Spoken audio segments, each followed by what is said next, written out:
जल प्रलय की आपकी एक्सक्लूसिव तस्वीरें हम आपको दिखा रहे हैं कि किस तरह से महानदी में जल प्रवाह बढ़ जाने से जल स्तर और पानी बढ़ जाने की वजह से पूरा इलाका इस समय जलमग्न है। जहां तक आप देखेंगे वहां तक आपको सिर्फ और सिर्फ पानी ही पानी दिखेगा।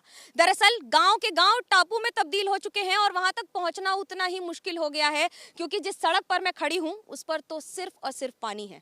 ये कटक का तिघरिया इलाका है, ब्लॉक कहलाता है, और उसी के बीच में यहाँ पर आपको ये चारों ओर अगर कुछ दिख रहा है तो ये ब्लॉक में तबाही की तस्वीरें आपको दिखा रहे हैं।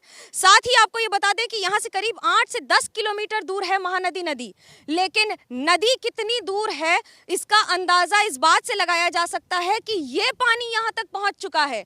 यहीं से करीब 300 किलोमीटर दूर है संबलपुर, और वहाँ से छूटा हुआ पानी अब पूरे उड़ीसा के करीब 10 से ज्यादा जिलों को प्रभावित कर चुका है। सड़कें इसी तरह से जलमग्न हैं। ये पूरा खेत खलिहान खत्म हो चुका है। कारण जल जिस तरह से फंसा है, जम गया है। पेड़ के पेड़ आपको डूबे हुए नजर आएंगे।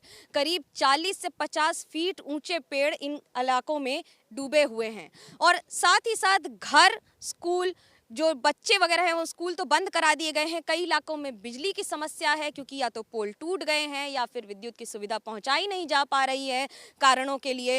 राहत सामग्री जरूर पहुंचाई जा रही है राज्य सरकार की ओर से, लेकिन वो भी कई इलाकों में पहुंचना अभी बाकी है। सवाल उठ रहे हैं कि आखिरकार ये देर क्यों। दरअसल हीराकुड से पानी छोड़े जाने के बाद इस तबाही के मंजर को यहाँ के लोगों को देखना पड़ रहा है।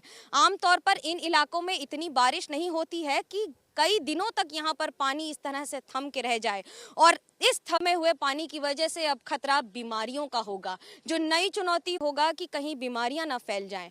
भले ही इन इलाकों में इस तरह से बाढ़ की स्थिति ना आती हो, लेकिन अब जो तबाही का मंजर है और जो ये तस्वीरें हैं वो अपने आप में ये बयां कर रही हैं कि फिलहाल ये प्रलय जारी है। कैमरा पर्सन सूरज पांडे के साथ मनोज्ञा लोईवाल, कटक, ओडिशा, एबीपी न्यूज।